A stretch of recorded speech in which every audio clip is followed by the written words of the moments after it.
Fala, loucos do bando, como vocês estão? Vou trazer mais um vídeo aqui. Filipinho da Fiel aqui na voz, né?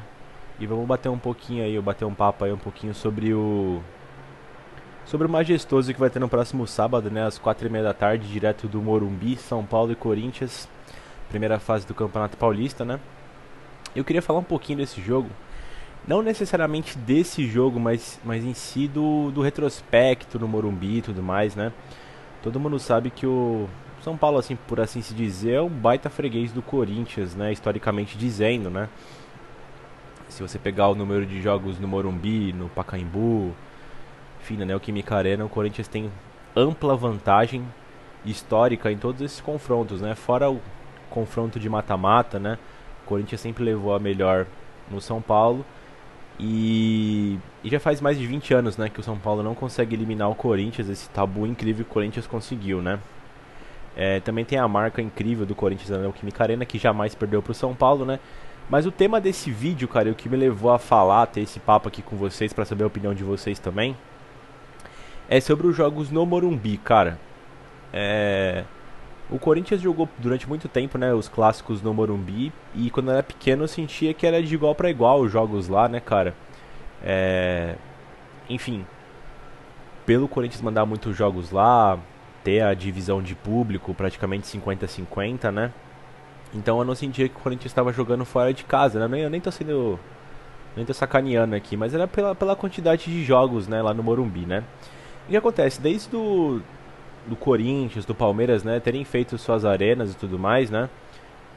Cada grande de São Paulo começou a jogar no seu estádio, né? O Corinthians na Neoquímica Arena, o Palmeiras no Ananias, né? O São Paulo no Morumbi e o Santos lá na Vila, né? Então cada um tem esse efeito mandante um pouco mais aflorado, né? Então o que eu quero dizer, né? Se você for, como eu disse no começo do vídeo, se você for pegar o histórico completo do confronto no Morumbi, o Corinthians ainda tem vantagem sobre o São Paulo. Só que eu queria fazer um recorte dos últimos 9 jogos, cara, no Morumbi. E não só pelo resultado, a gente vai passar pelos resultados aqui e como estavam os dois times na época, né? Porque tem alguns resultados que eles enganam um pouco nessa questão de desempenho na casa do São Paulo, né? Lá no Morumbi, por parte do Corinthians. E também pelo resultado em si, né? Desses últimos 9 jogos, cara, fazem 8 jogos que o Corinthians não vence no Morumbi. A última vitória do Corinthians no Morumbi foi na semifinal do Paulista de 2017. Gol do Rodriguinho de fora da área do Jô, que ele dá um tapa por cima do... Eu acho que já era o Volpe, cara. Eu era o Volpe, acho que não era o Volpe não, eu acho que era o Jean, provavelmente. Ou o Renan Ribeiro, eu não lembro agora do goleiro de São Paulo, né? O Corinthians venceu por 2-0 no Morumbi, era o time da quarta força, né? O Corinthians na época, né? Com o Carille já. E aí o Corinthians volta ao jogo na Neoquímica Arena e acaba vencendo e acaba empatando com o São Paulo por 1-1. Foi o gol do Jô nesse jogo, inclusive, né? Se classificando para a final, que o Corinthians se consagraria 28 vezes campeão paulista, né? Contra a Ponte Preta e tudo mais, né? 40 anos após o título de 77, né? Enfim, esse não é o caso, né? Então, se você for ver, e aquele São Paulo já dava um início já de que viveria, enfim, um período ruim, porque brigaram para não cair em 2017, né? No mesmo ano, o Corinthians no segundo turno do Brasileirão já, o Corinthians era líder do Brasileirão, e o Corinthians vivia uma péssima fase, cara, no Brasileirão, né? O Corinthians tava caindo um pouco no seu desempenho. E jogou muito mal também no Morumbi, mas conseguiu arrancar ainda empate. Gol do Cleison, cara. O Rodriguinho faz uma excelente jogada pra cima do Tavares. E o Corinthians arranja um empate, o Cleison tira a camisa, enfim, né? 1-1. O Corinthians tinha jogado mal aí já. Esses dois jogos com o Carille, né? Depois, na semifinal do Paulista de 18, ainda com o Carille, o Corinthians perde no Morumbi por 1-0 o gol do Nenê. O Corinthians jogou muito mal essa partida também. E na volta consegue aquele jogo histórico do Corinthians, né? Consegue reverter 1-0, leva pros pênaltis e o Cássio classifica o Corinthians pra final daquele Paulista que a gente ganharia sobre a porcada, né? Em 2018 ainda, já era ou o Osmar Loz ou o Jair Ventura. Mas o Corinthians perde de 3-1. Naquela altura do Brasileirão, São Paulo era líder, eu tava ali nas cabeças do campeonato, né? Tava com a Aguirre ainda, antes do São Paulo começar a perder força. E esse jogo foi terrível do Corinthians, né? Só deu São Paulo o jogo todo. O São Paulo abriu o placar apenas no segundo tempo. Porém, poderia ter sido muito mais gols, cara. Os caras estavam pressionando desde o início. O Corinthians não fez nada em campo, né? Eu vou chegar num veredito porque eu tô falando isso, tá? Do desempenho. Aí o Corinthians volta a jogar no Morumbi, cara, na final do Paulista de 2019, com o Carille. O Carille retorna, né, tudo mais. E o Corinthians empata em 0 a 0 lá no Morumbi. Partida péssima também, assim como foi o jogo de volta. Mas o Corinthians conseguiu a vitória gol do Wagner Love, né, na Neoquímica Arena, se sagrando 30 vezes campeão paulista, né? Foi até o último título dos três aí, né? 17, 18 e 19 do tricampeonato paulista do Corinthians histórico aí, né? Enfim, mas já era um futebol horrível do Corinthians, né, cara? A gente passa no sufoco contra o Santos, no Pacaembu. O Santos finaliza mais de 10 vezes pro gol. O Corinthians não deu um chute a gol. Perde de 1 a 0, enfim, decide nos pênaltis, porque venceu no primeiro jogo na Neoquímica Arena por 2 a 1, né? Enfim, já em 2020, já na era Thiago Nunes, o Corinthians enfrenta o São Paulo no Morumbi pelo Paulistão primeira fase, assim como vai ser o jogo de sábado, e empata em 0 a 0. Esse jogo o Corinthians jogou um pouquinho melhor, teve uma oportunidade com o Bocelli e tudo mais, né? Mas não conseguiu vencer a partida. Já era com o Thiago Nunes, começo do trabalho dele. Depois, no próprio ano 2020, no Brasileirão 2020, o Corinthians de novo visita o São Paulo no primeiro turno, lá no Morumbi, e perde por 2 a 1. Teve até aquele gol do Ramiro, né, que o Cantillo dá uma fatiada pra ele. Ele chuta todo mascado e o Volpi aceita. E tem aquele gol de falta no meio do gol que o Cássio também falhou nesse gol do São Paulo, né? Foi 1 a 1 e depois do finalzinho o Brenner conseguiu fazer 2 a 1 numa desatenção completa da zaga do Corinthians, né? São Paulo venceu o Corinthians por 2 a 1 nesse Brasileirão 2020.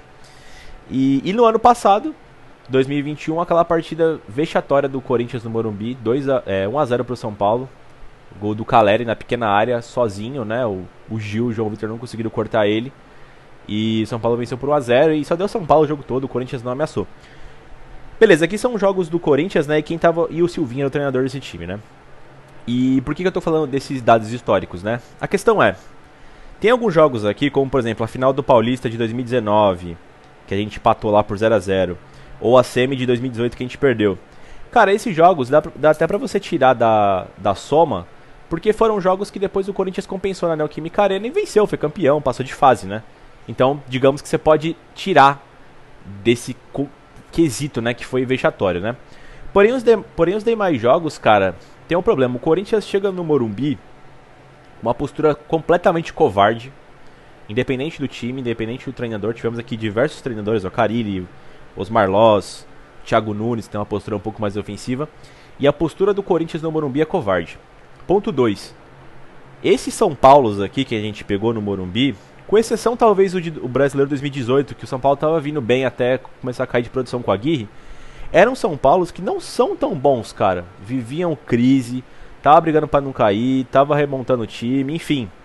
Não tava botando medo em ninguém. E mesmo assim conseguiu vencer o Corinthians e fez o Corinthians não jogar nada.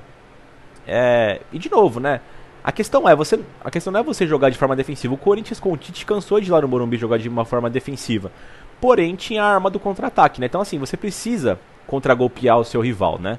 Então eu quero ver essa mudança de atitude do Corinthians no Morumbi nesse próximo sábado, cara. Agora que a gente tá vendo que tá tendo uma mudança, né, de estrutura do Corinthians, né? Esse Corinthians dos últimos 10 anos, ele tinha uma característica mais defensiva, né? Com as últimas contratações, agora chegando o Vitor Pereira e tudo mais, você vê que tá mudando um pouco, né, cara? É uma reestruturação daquela ideia de jogo e tudo mais. E eu espero que o Corinthians... Não tô falando pra chegar no Morumbi... Eu quero, né? Eu gostaria que fosse lá e metesse um 5 no São Paulo, né? Mas não é esse o ponto. O ponto é o Corinthians ter mais dignidade, mais vergonha na cara. Contra-golpear o São Paulo. Oferecer risco, oferecer perigo. Porque as últimas partidas do São Paulo no Morumbi contra o Corinthians, eu entendo que os caras atacam do jeito que quer e uma hora faz o gol, cara. Porque o Corinthians não sobe, não tenta nada diferente, não arrisca. Enfim, exceto esse jogo aqui do 0 a 0 no Paulista de 2020, lá que o Bocelli perdeu um gol, as outras partidas foram patéticas do Corinthians lá, né? Enfim, gostaria de saber de vocês aí se a questão não é que eu tô com medo do São Paulo, não é esse. A questão é que me incomoda a postura do Corinthians. Eu queria saber de vocês aí nos comentários se vocês acham que a postura do Corinthians é devido cada time grande ter o seu estádio particular, né? Se é a questão de não jogar com a torcida lá, se é a questão dos técnicos retranqueiros, se é a questão do Corinthians ter um time ruim. Enfim, eu quero saber o que vocês acham que faz o Corinthians ter essa postura lá. E se vocês acham que o Corinthians tem essa postura, né? Talvez seja uma percepção minha, né? Enfim, rapaziada, deixa o like aí no canal, no vídeo, né? Se inscrevem no canal e a gente volta aí no pós-jogo aí no sábado. É isso e vai Corinthians!